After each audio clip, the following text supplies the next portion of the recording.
சதுரங்க பிரியர்கள் அனைவருக்கும் வணக்கம். ஸோ இன்றைக்கி நம்ம பார்க்க போகிற வீடியோவில் ஜூவென்ஜனுக்கும் டான்ஜாங்கிக்கும் நடந்த ஃபைனல் கேம். ஸோ இந்த கேம் அது ஆக்சுவலாக வந்து பார்த்திங்கன்னா ட்ரா ஆகிடுச்சு. ஸோ இந்த கேம் ட்ரா ஆனதுனால நம்ம ஏற்கனவே சொன்ன மாதிரி நம்ம லாஸ்ட் கேம் சொல்லியிருந்தோம், ஒரு கேம் ட்ரா பண்ணாலே ஜூவென்ஜன் வந்து தன்னுடைய டைட்டில் வந்து ரீடைன் பண்ணிவிடுவாங்க அப்படின்னு சொல்லிட்டு. ஸோ இந்த கேமை வந்து ட்ரா பண்ணி அவங்க ஆக்சுவலாக வந்து டைட்டில் ரீடைன் பண்ணிட்டாங்க. ஸோ 5 டைம்ஸ் வேர்ல்ட் சாம்பியன் வந்து வச்சுருக்காங்க. ஸோ ரொம்ப பெரிய விஷயம் அது. So congratulations to Ju Wenjun.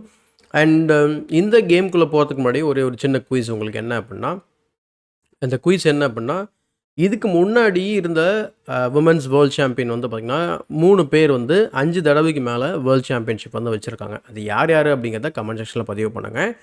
And நம்ம சேனலில் புதுசாக பார்த்துட்ருக்கீங்க அப்படின்னா சப்ஸ்கிரைப் பண்ணிட்டு பெல் பட்டனை ப்ரெஸ் பண்ணி வச்சுக்கோங்க. இப்போ இந்த கேமை பார்க்கலாம்.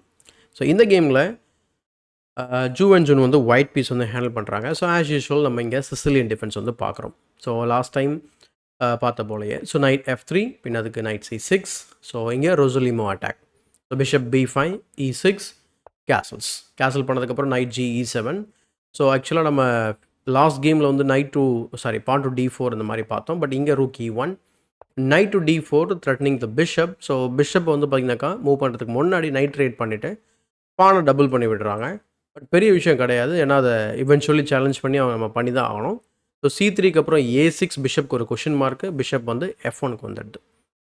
அதுக்கப்புறம் night C6, night A3, bishop E7. இந்த பொசிஷனில் நைட் A3யை நம்ம வந்து வெட்டிடலாம் அப்படின்னு நினச்சிங்க அப்படின்னா தாராளமாக வெட்டலாம். ஆனால் இந்த பொசிஷன் உங்களுக்கு வந்து பார்த்திங்கன்னா லாங் டேர்மில் ஒரு ஸ்ட்ராட்டஜிக்கான ஒரு மிஸ்டேக் அப்படின்னு சொல்லலாம். காரணம் என்ன அப்படின்னா, ஆல்ரெடி நிறைய டார்க் ஸ்கொயர்ஸ் வந்து உங்களுக்கு வீக் ஆகிருக்கு. இன்ஃபேக்ட் ஒரே ஒரு பான் மட்டும்தான் இன்னும் உங்களுடைய டார்க் ஸ்கொயரை பாதுகாக்க இருக்குது, அந்த G7. அதுவும் போயிடுச்சு அப்படின்னா உங்களோட டார்க் ஸ்கொயரை நம்ம என்ன சொல்கிறது, மொத்தமாக கையெழுத்து போட்டு எழுதி கொடுத்த மாதிரி ஆகிடும்.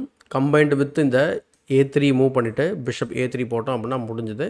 அண்ட் நிறையா டார்க் ஸ்கொயர்ஸை வச்சு நம்ம ஸ்ட்ராட்டஜி வந்து ஃபார்ம் பண்ணுவாங்க. ஸோ அந்த காரணத்தினால இந்த பொசிஷனில் அந்த மாதிரி விளையாடக்கூடாது. ஸோ அதுக்கு அவங்க என்ன செய்கிறாங்க அப்படின்னா பிஷப் E7. ஸோ பிஷப் E7க்கு knight C2, pawn to D5. சென்ட்ரலில் சில ட்ரேட் நடக்குது.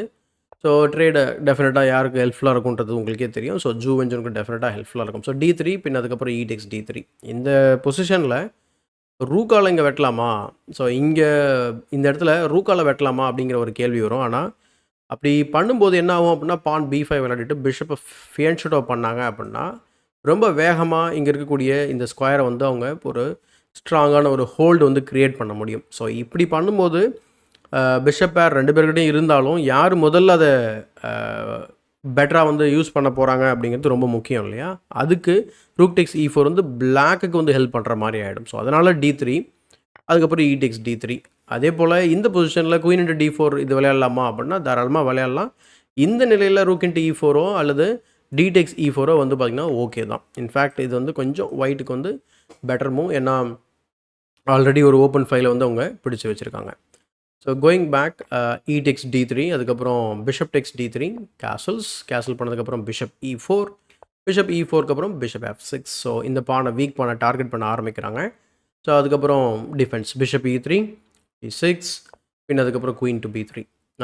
இங்கே குயின் D2 விளையாடலாமா அப்படின்னு பார்த்தா தாராளமாக விளையாடலாம். பட் E5 வரும். ஐடியா என்னென்னா இன்னும் இந்த பானை வீக் பண்ண பார்க்குறாங்க. இல்லைங்க நம்ம பாஸ் பானாச்சு, நம்ம மேலே தானே அட்வான்ஸ் பண்ணுறோம், எப்படி வீக் ஆகும் அப்படின்னு கேட்டிங்கனாக்கா, மேலே போனதுக்கப்புறம் அவங்க பிஷப் E7 போட்டு பிளாக்கெட் க்ரியேட் பண்ண வாய்ப்பு இருக்குது. எக்ஸாம்பிள் ரூக் A C1 அல்லது நீங்கள் ரூக் D1 விளையாடினாலும் bishop D6 followed by F5, F4னு ரொம்ப ஸ்ட்ராங்கான அட்டாக் வர வாய்ப்புகள் நிறையவே இருக்குது.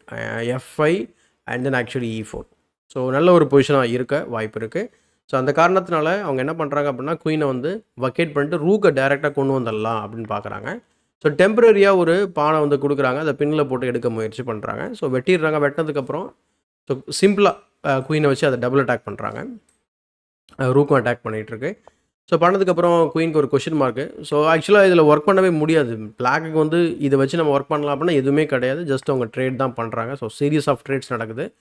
அதுக்கப்புறம் பிஷப்பை ட்ரேட் பண்ண பார்க்குறாங்க. ஸோ பிஷப்பை பின்னில் போடுறாங்க. அதுக்கப்புறம் ஒரு ஃபைனல் ட்ராப் வந்து செட்டப் பண்ணுறாங்க. ஸோ ஏன்னா இந்த பொசிஷனில் நீங்கள் பிஷப் E6 அடிச்சிங்க அப்படின்னா கேம் ஓவர். ஸோ இந்த மாதிரி பேக் ரேங்க் மெயிட் வந்து நீங்கள் ஆகிடுவீங்க. So rook blocks and then checkmate. So இந்த காரணத்தினால அவங்க என்ன செய்கிறாங்க, கிங்கை F1 கொண்டு வந்து இங்கே ஒரு எஸ்கேப் ஸ்கொயரை வந்து எட்டி பார்க்குறாங்க.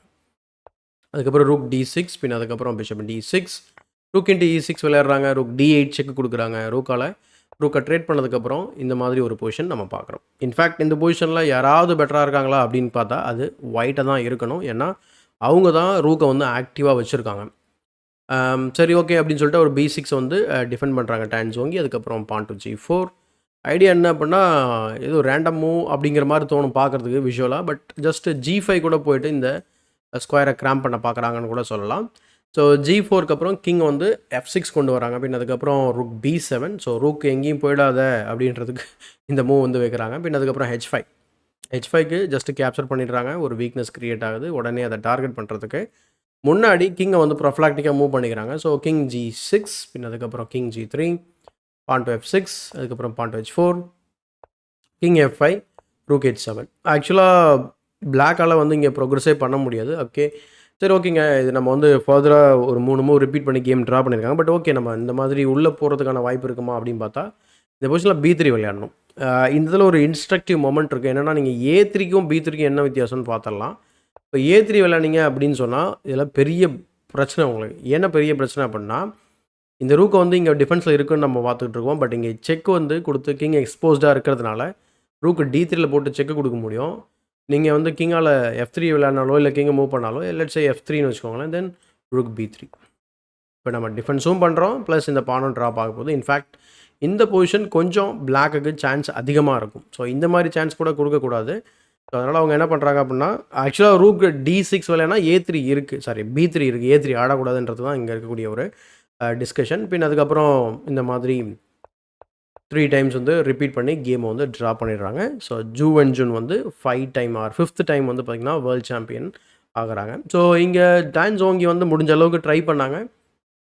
மேபி நெக்ஸ்ட்டு வேர்ல்டு சாம்பியன்ஷிப்பில் அவங்களுக்கு ஒரு பெரிய வாய்ப்பு கிடைக்கும்னு நான் நினைக்கிறேன். பட் ஓவராலாக பார்க்கும்போது கேம் குவாலிட்டி வந்து ஜூ வென்ஜுன் வந்து பார்த்திங்கன்னா எக்ஸ்ட்ராடினரியாக விளையாடிருக்காங்க அப்படின்னு தான் சொல்லணும்.